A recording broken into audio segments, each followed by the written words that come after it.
This is the Tobago House of Assembly's Post-Executive Council media briefing for week ending November 3rd, 2012.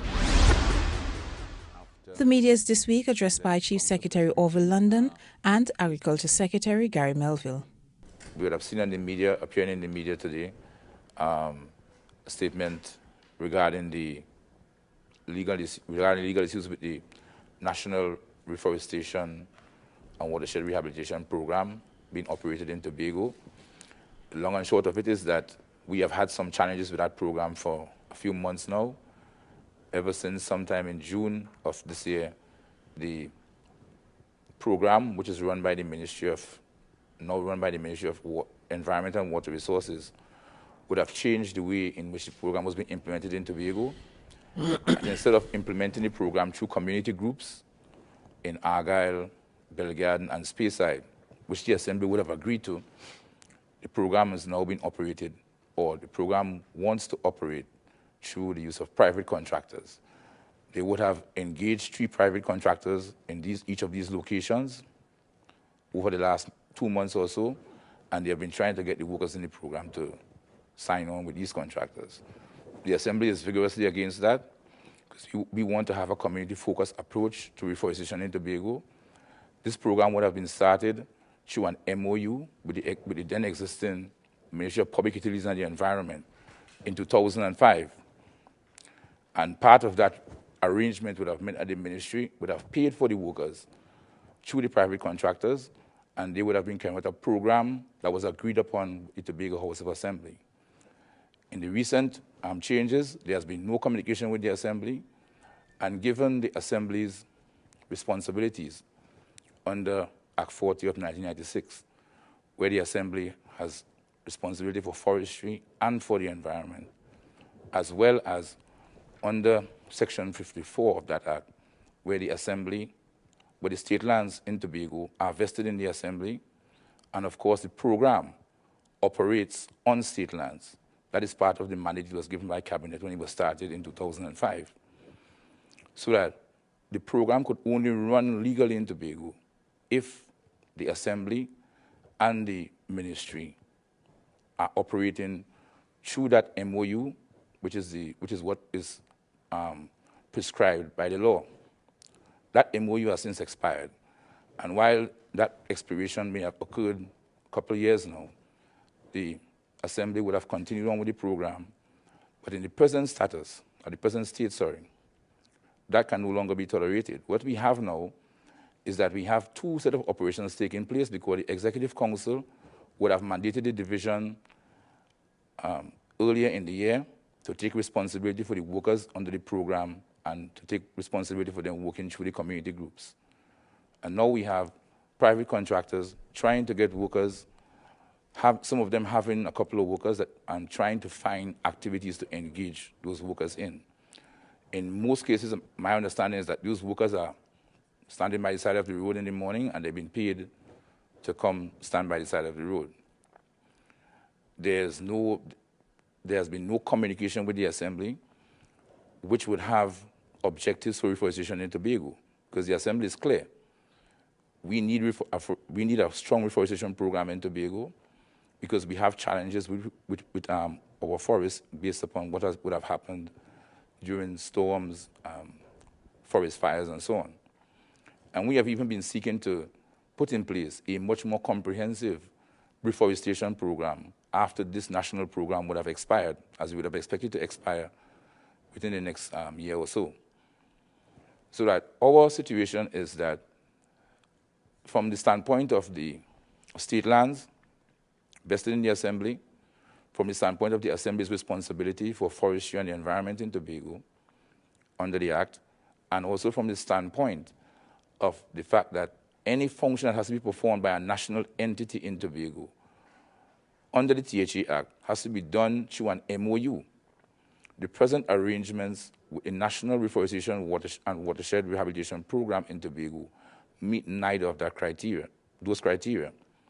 And as such, the Assembly would have sought legal advice, and a process would have been started that would result, if changes are not made to the present situation, would result in the Assembly having to pursue legal options with the Ministry of the Environment and Water Resources. Only yesterday, the Minister of the Environment and Water Resources would have been here in Tobago to issue letters of appointment to 20 honorary game wardens. We did have a brief discussion. I would have raised the matter with him. We did have a brief discussion. He has agreed that we would engage in further discussion, and I would await that quite readily, because I don't think that it is in anyone's interest for one arm of the government to be fighting with the other. But of course, we in Tobago have to be concerned about our autonomy. And even now, as we are heading into an election period, on both sides of the political divide, on all sides of the political divide, one of the critical issues and concerns is increasing the level of autonomy for Tobago. And we certainly cannot be talking about that in an environment where the autonomy that we already have as engaged under the 5th schedule and as engaged by other portions of the Act with respect to state lands and the MOU are being trampled upon by the ministry. And I say trampled upon because it has been going on for a long enough period of time. It should have been resolved by now. So we are hoping that we can get a quick resolution of that. If we have to go through the courts, then we have to do so. Before I close, let me just give a brief update in terms of one of the major programs that the division has or has been implementing over the last year or so, which is the upgrade of access roads throughout Tobago. As a division, we would have recognized that one of our major challenges in the agricultural sector is the fact that a number of persons interested in farming or a number of existing farmers can't access the lands that they wish to cultivate or in which they wish to rear livestock. Because in today's era, most persons have access to transportation. Gone are the days when people would walk into farming areas and carry out loads on their head or on, using donkeys and so on.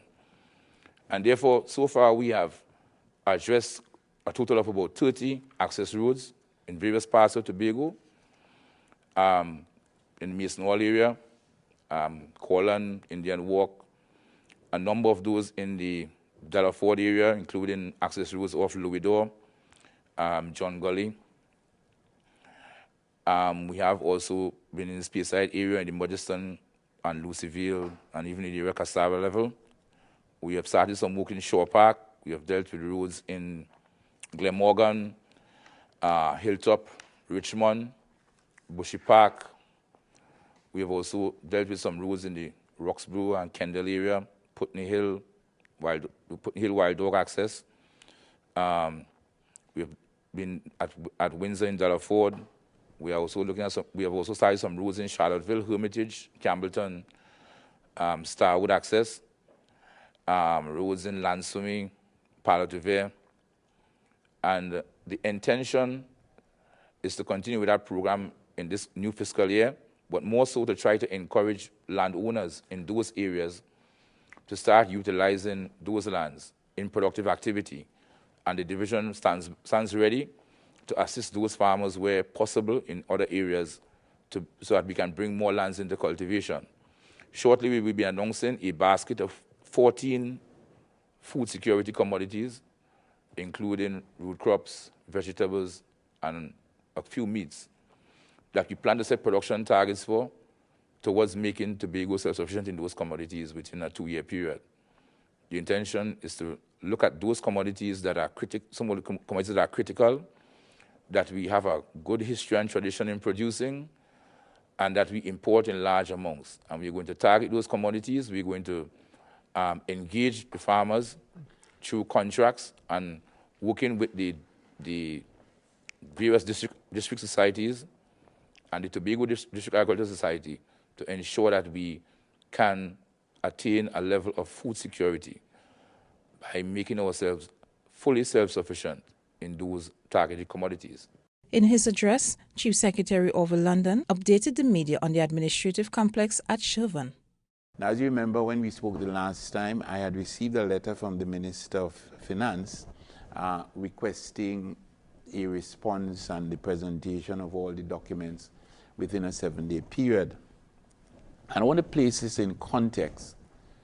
When I discussed it with the senior counsel, I was advised that under the laws and the Constitution, the minister really does not have any authority to instruct me to provide information to him within any time frame. However, in the interests of public disclosure and considering that this particular transaction has generated so much discussion, I believe that I have a responsibility to make the information available to the public and to make the information available to him.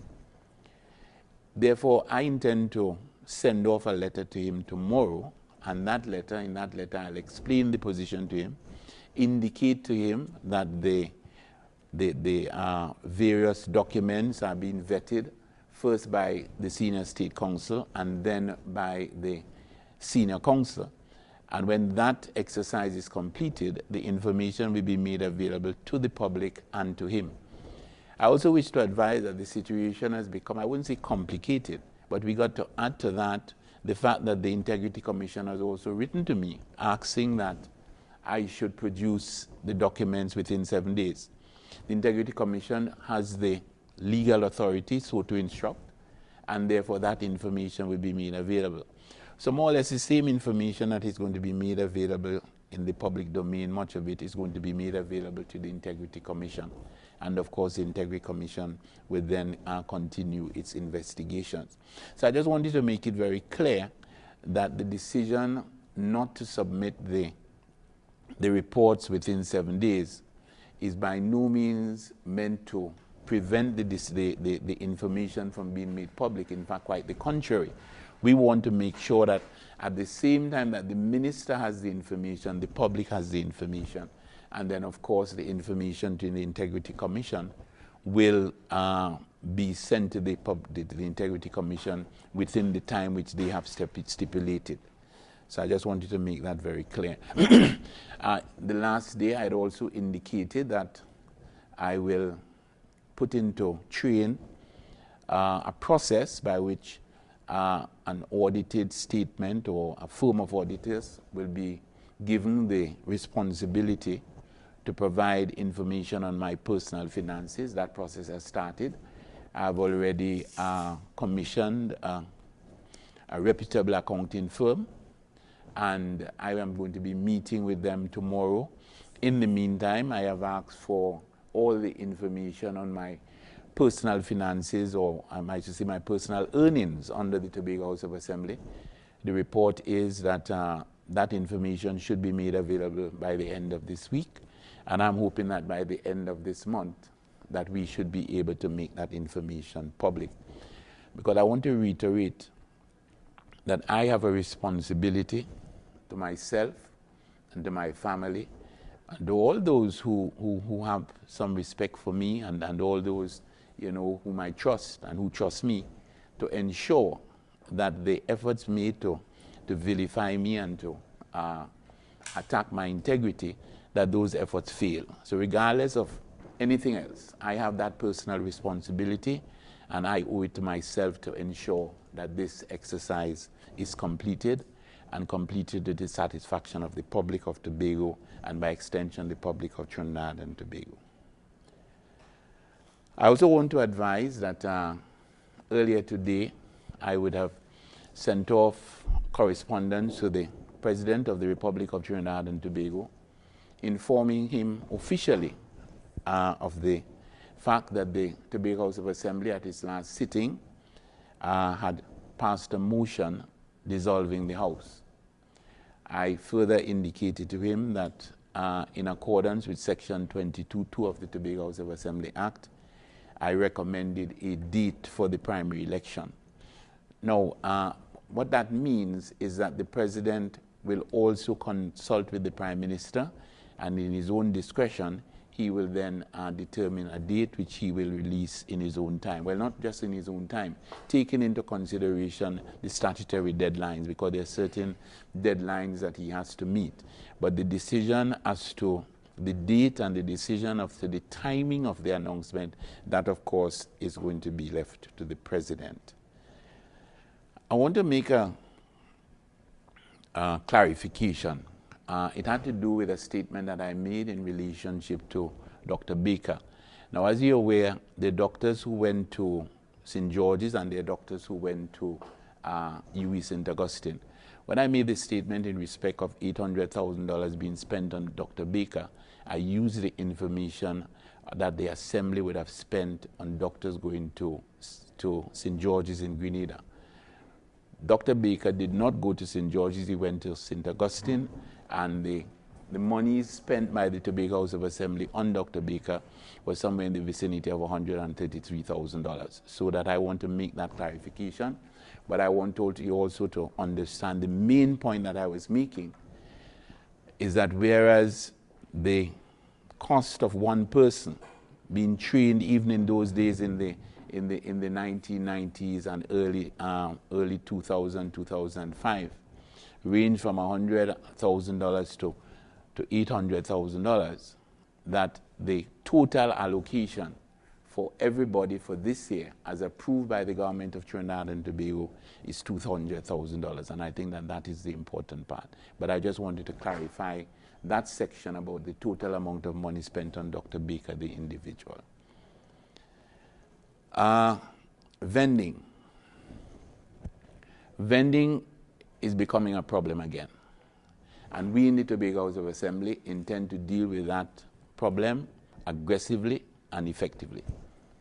I want to indicate that at today's sitting of the Tobago House of Assembly, we would have passed, would have approved a recommendation coming from one of the divisions that we should employ special reserve police officers whose main responsibility would be to patrol the various areas, especially in and around Scarborough and on the outlying areas, to ensure that they can move swiftly to either stop or to prevent vending, roadside vending, illegal vending, vending on pavements and road reserves and so on. Because just earlier this week, the Division of Infrastructure and Public Utilities had to intervene to remove some vendors in Scarborough. But what we noted is that hours after the intervention of the division, we had a situation where the vendors were back.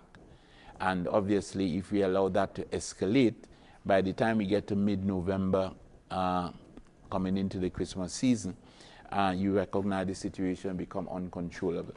So we believe that the only way by which this can be done is if you have people patrolling these areas and ensuring that they prevent this from happening. So I just want to advise persons, rather than having to make an investment and then set up shop and be frustrated, please don't do it, because we are going to be moving quite aggressively so as to ensure that we do not allow this exercise to get out of proportion.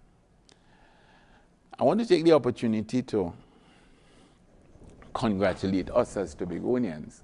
I think you will be aware by now that Tobago was adjudged Island of the Year and they won the Caribbean World Travel and Living Award for 2011. Sorry.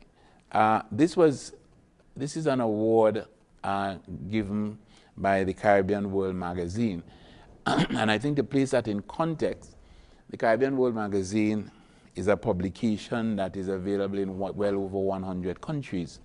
And therefore, the fact that Tobago could have been declared Island of the Year is an indication not only on the quality of our environment, but also the friendliness of our people and all the other ingredients that will go into making an island as attractive as possible to the visitors, because my information is that it is based on the votes of the readers in addition to a panel of judges and so on, so that it's really something that sends a signal that a significant number of people appreciate all aspects of life in Tobago, and I want to congratulate all of Tobago on that.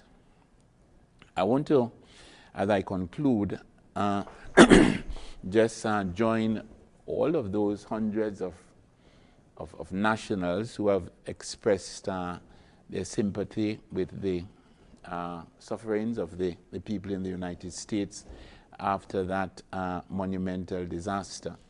All of us, I know, are heartened by the fact that despite the destruction, that no national, no resident of Tobago was injured or was killed, and I therefore expect that there is some consolation to be had there.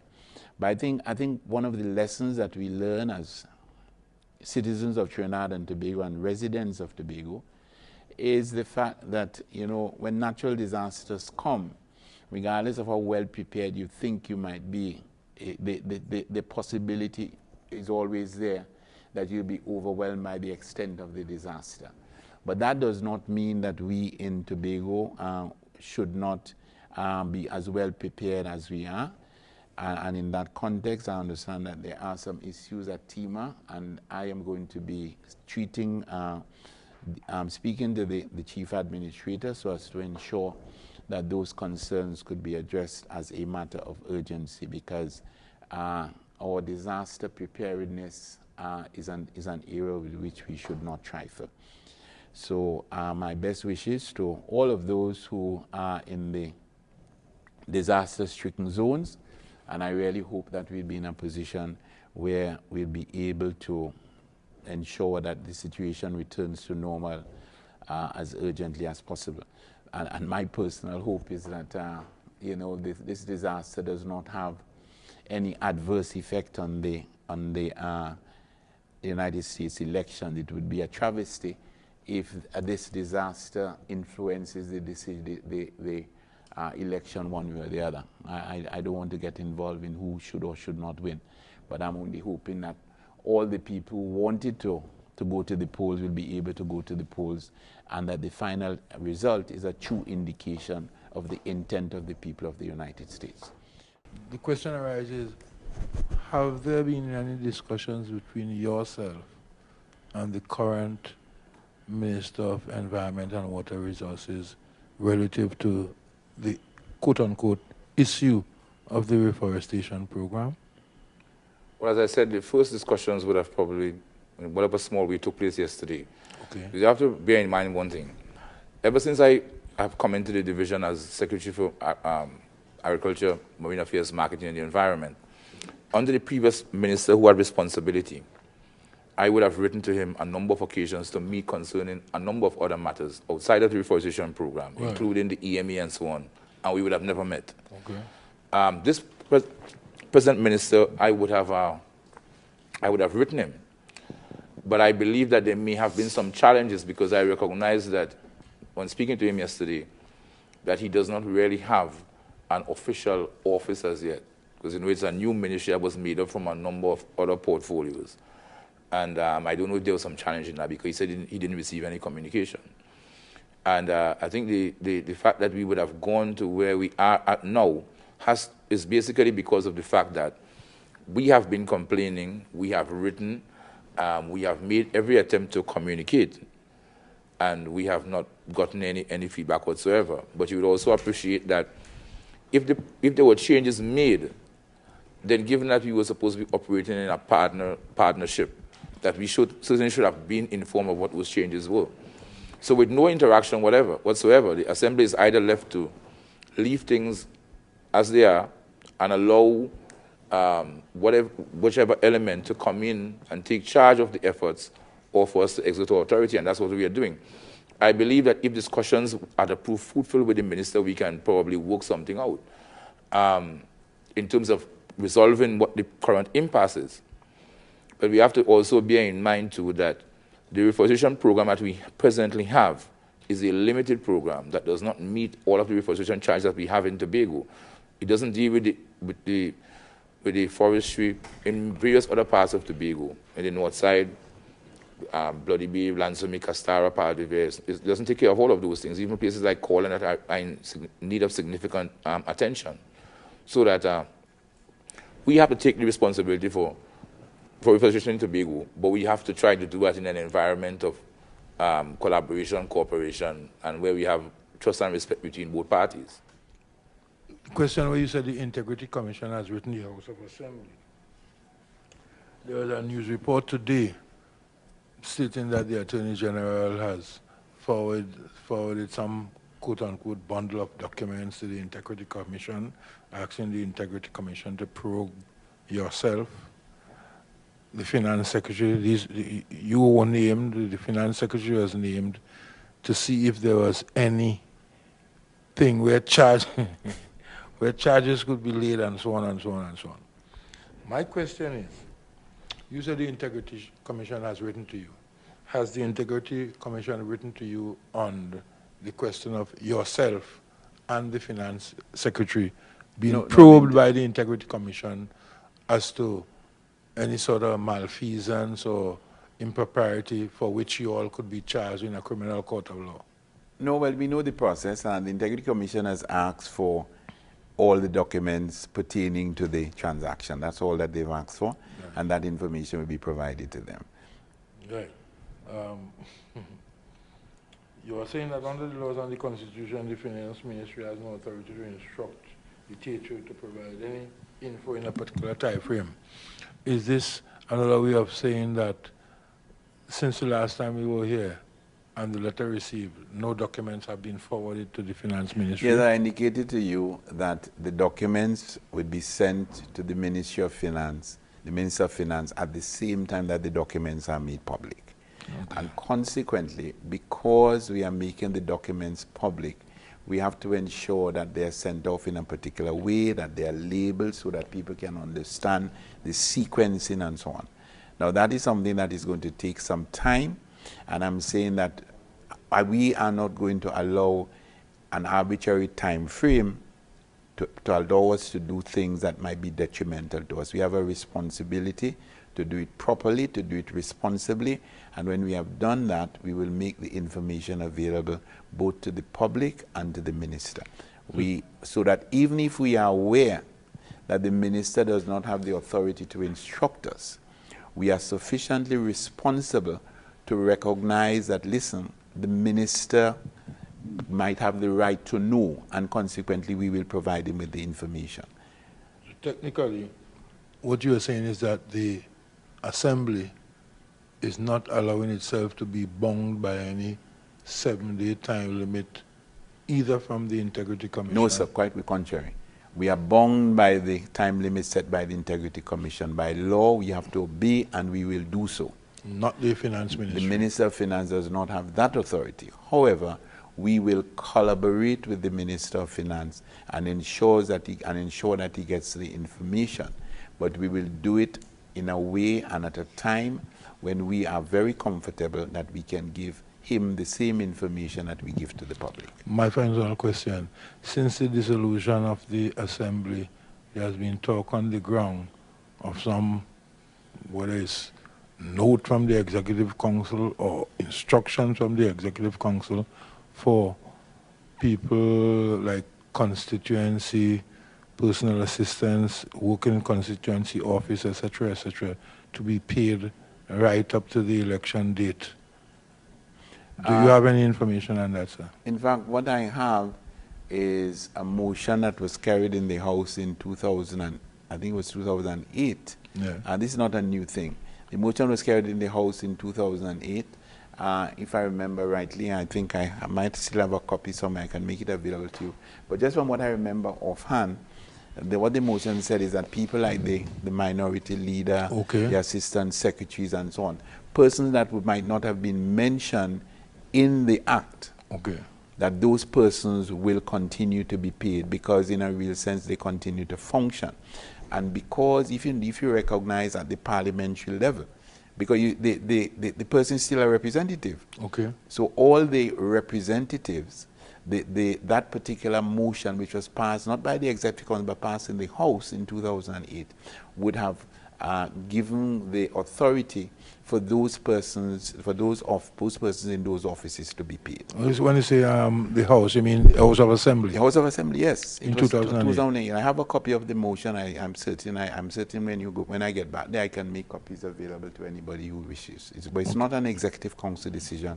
It's a decision of the House in 2005, 2008, and it will have become applicable in that period between the dissolution in 2008 and the election in 2009. I'd like to have a copy of that. Thank you very much.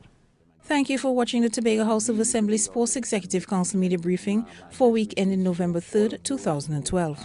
For the Department of Information, I am Sophie Guillaume.